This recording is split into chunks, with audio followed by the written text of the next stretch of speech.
नमस्कार दोस्तों, स्वागत है आपका साइंस जर्नी में। दोस्तों, इस वीडियो को अंतिम तक देख कर जाइएगा क्योंकि आज मैं कुछ ऐसे तथ्यों से कुछ ऐसे फैक्ट आपके सामने दिखाने वाला हूं जो पूरे भारतीय मीडिया में, चाहे वो समालोचक हो, आलोचक हो या फिर पक्षधर ही क्यों न हो, नहीं दिखाते और आप तक वो घटनाएं कभी भी नहीं पहुंच पाती। लेकिन साइंस जर्नी ऐसी तमाम घटनाओं को आपके सामने लेकर आता है पूरे फैक्ट के साथ। तो दोस्तों बने रहें। ये इवेंट 2008-9 की है, जब इंग्लैंड में वहां के तथाकथित शोषित वंचित लोगों के द्वारा आवाज उठाई गई कि जो जन्मजात भेदभाव है उसे अपराध की श्रेणी में लाया जाए और इसके लिए एक बिल पास होने की पेशकश हुई जिसका नाम था सिंगल इक्वालिटी बिल। जैसे ही इक्वालिटी की बात आती, हजार सालों से हमारे जो मनुवाद का आरक्षण है जिसमें हम जन्म लेते ही उच्च हो जाते हैं, इस पर ग्रहण कौन लगा रहा है। और जैसे ही ये बिल सामने आया तो हिंदू काउंसिल यूके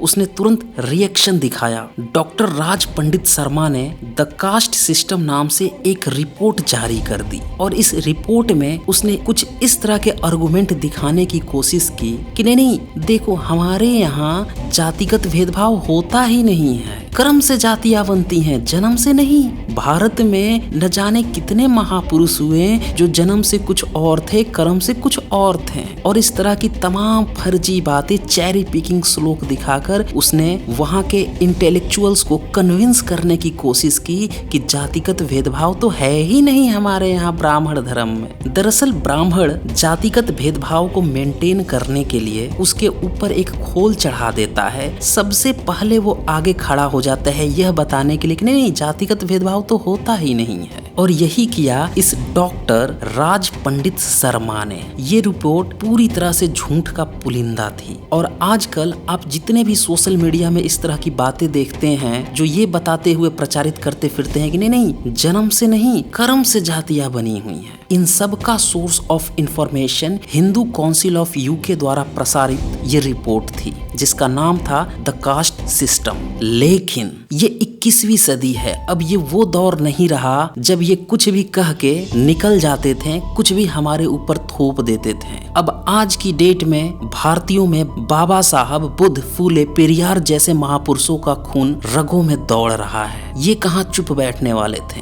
बिना समय गंवाते हुए ही काउंटर ही नहीं बल्कि मुंह तोड़ जवाब के रूप में एक दूसरी पुस्तक द इविल ऑफ कास्ट नाम से प्रकाशित की गई, जिसका श्रेय जाता है प्रसिद्ध अम्बेडकराइट व फैबो के प्रधान माननीय चानड़ चाहल जी को। उनका स्वास्थ्य हालांकि खराब था, फिर भी उन्होंने बहुत ही मेहनत से व लग्न से इस पुस्तक को प्रस्तुत किया, जिसमें उन्होंने इतने फैक्ट्स की झड़ी लगा दी कि इस किताब को पढ़ने के बाद से उस मनुवादी डॉक्टर राज पंडित शर्मा की किताब को कोई भी उठा के कूड़े में फेंक दे। तो दोस्तों, उस बुक में इतनी सारी फैक्ट्स दी गई हैं जिसके बारे में आगे हम डिस्कस करने वाले हैं, जो किसी एक वीडियो में कवर नहीं हो सकती है। इसीलिए आगे मैं कुछ और भी पार्ट्स लेकर आऊंगा। आज मैं सिर्फ इसका एक ही पोर्शन कवर करने वाला हूँ, जिसमें गीता के माध्यम से ये दिखाने की कोशिश की गई है कि हमारे यहाँ गुण स्वभाव कर्म से जातियां बनी है, न कि जन्म से। इस वीडियो को अगर आप अंतिम तक देख लेंगे तो आज के बाद से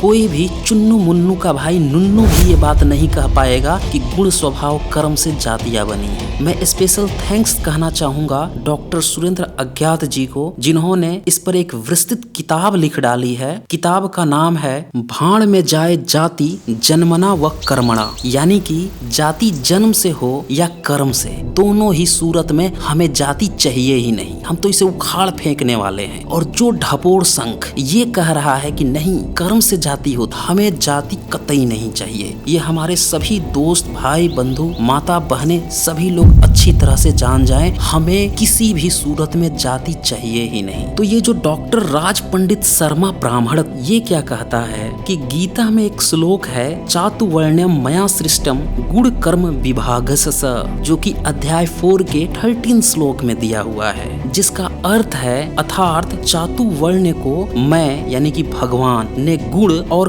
कर्म के विभागानुसार बनाया है। अब ये श्लोक अपने आप में ही गलत है। दुनिया में 263 देश हैं। अब एक आध घट बढ़ गए हों तो वो आप चेक कर लीजिएगा, परंतु भारत और नेपाल को छोड़कर कहीं भी यह चातु वर्ण यानी 4 तरह की जाति जिसे ये वर्ण भी कहते हैं नहीं है। सवाल ये है कि गीता का लेखक झूठ क्यों बोल रहा है? भगवान ने जाति पाति वर्ण बनाया? कहाँ बनाया? किस देश में बनाया? अरे पूरी दुनिया में सियार, बिल्ली, पेड़ पौधे पाए जाते हैं, इंसान पाया जाता है, लेकिन चातु वर्ण पूरी दुनिया में क्यों नहीं है? अगर किसी भगवान ने इसे बनाया, लेकिन ये डॉक्टर पंडित शर्मा तो विदेश में बैठकर किताब लिख रहा है। खुद ही जाति से निकाला जाता अगर ये आज से 100 साल पहले होता तो, क्योंकि ब्राह्मण धर्म ग्रंथ में तो समुद्र पार करना ही नहीं है, उसको जाति से बहिष्कृत कर दिया जाता था। ये आप रेशनल वर्ल्ड पे मैंने एक स्पेशल स्ट्रीम की है कि ब्राह्मणों ने समुद्र पार करने पर रोक क्यों लगाई थी, उसे जाकर आप एक बार देख लीजिएगा। पूरे तथ्यों और फैक्ट के साथ मैंने दिखाया है। तो ये डॉक्टर राज पंडित शर्मा इस बात क्यों कर रहा है कि भगवान ने कहा है, भगवान ने चातु वर्ण बना रखा है। अब आते हैं इस श्लोक की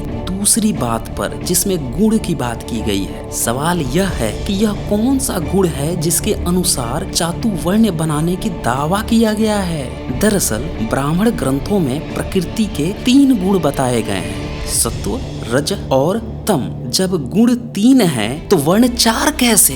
सत्व यानी कि पवित्र से ब्राह्मण बन गया, रजोगुण से क्षत्रिय बन गया और तमोगुण से यानी कि अज्ञान, अंधकार, मूर्खता आदि से वैश्य बन गया। फिर शूद्र को किस गुण से पैदा किया? यही सवाल बौद्ध अनुयायियों ने 9th सेंचुरी में शंकर से किया था जब वो डिबेट के लिए इन्हें ललकार रहा था। जैसे ही बौद्धों ने ये सवाल तुरंत ही डिबेट छोड़कर भाग खड़ा हुआ। ऐसा भागा कि फिर कुछ दिन तक घर से ही बाहर नहीं निकला। कुछ दिन बाद जब उसे लगा कि उसका अद्वैत का सिद्धांत तो पूरी तरह से टाई फिस हो जाएगा, तब उसने लीपापोती करते हुए एक नया गेम खेला। अब वो क्या प्रचारित करने लगा कि सत्व से ब्राह्मण, गौण सत्व तथा प्रधान रज से क्षत्रिय, गौण तम प्रधान रज से वैश्य और गौण रज प्रधान तम से शूद्र उत्पन्न हुआ।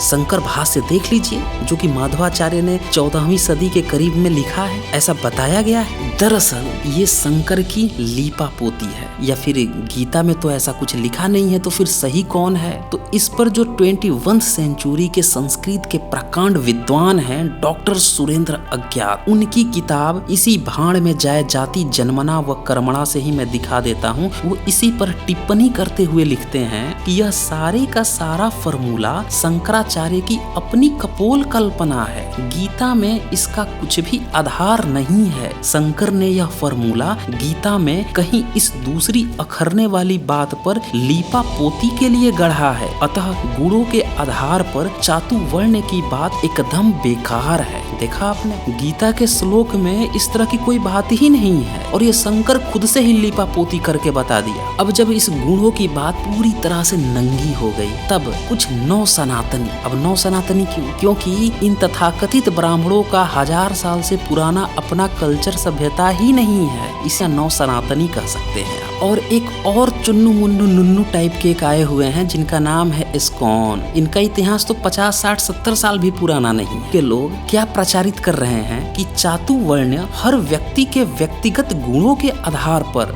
जैसे बहादुरी के गुण वाले को क्षत्रिय आदि बनाया गया था। अब ये क्लेम भी सरासर धूर्तता है, पूरी तरह से गलत है। सवाल ये है कि बहादुरी के कारण क्षत्रिय और ज्ञान के कारण ब्राह्मण बनना होता तो जो गीता महाभारत के आधार पर बुनी गई है, उसी महाभारत में गीता का तथाकथित विद्वान कृष्ण आज ब्राह्मण कहा जाता। पर क्या आज कोई कृष्ण को ब्राह्मण कहता है? नहीं ना। और द्रोणाचार्य और अश्वत्थामा का भी आपने नाम सुना होगा। इन दोनों को ब्राह्मण कहा जाता है या क्षत्रिय? इन दोनों को तो क्षत्रिय कहा जाना चाहिए था, लेकिन आज भी ये ब्राह्मण ही कहे जाते हैं। तो इससे साफ साफ पता चलता है कि चुन्नू मुन्नू या उनके भाई नुन्नू कुछ भी कह लें, गुण से वर्ण डिसाइड नहीं होता बल्कि जन्म से ही डिसाइड होता है। अब इसी श्लोक में तीसरी बात की गई है, कर्म के अनुसार चातुवर्ण बनाया गया है। यानी गीता के अनुसार धार्मिक ठेकेदारों का कहने का ये मतलब है कि जो जैसा कर्म करता है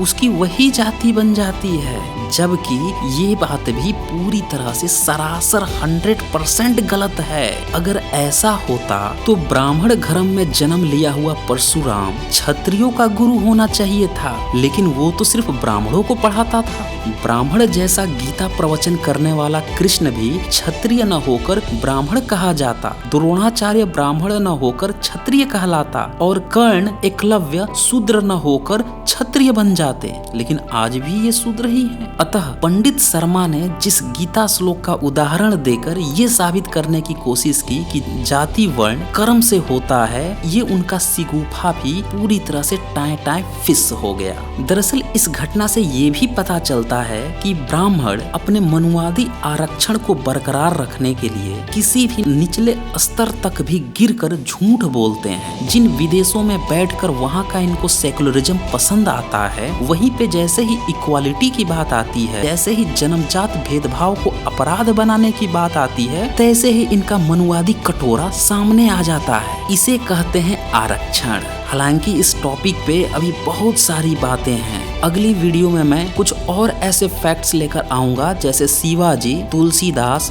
व्यास, वाल्मीकि और ऐसे और भी काल्पनिक और प्रत्यक्ष महापुरुष जिनके बारे में इस डॉक्टर राज पंडित शर्मा ने इस तरह से झूठ बोला कि इन लोगों ने अपनी जाति और वर्ण बदल लिए थे। इसकी पूरी तरह से फैक्ट चेकिंग करके आपके सामने दिखाऊंगा कि किस तरह से ये लोग झूठा मनुवादी प्रचार फैलाते हैं विदेशों में बैठकर। तो दोस्तों, ये वीडियो अगर आपको पसंद आई है तो इसको शेयर कर दीजिए। हर घर में ये वीडियो जानी चाहिए। इस वीडियो की पहुंच जितनी दूर तक होगी, वहां तक एक्चुअल सच्चाई पहुंच पाएगी। तो दोस्तों, आज बस इतना ही। जल्द ही मिलते हैं एक नए वीडियो के साथ। धन्यवाद।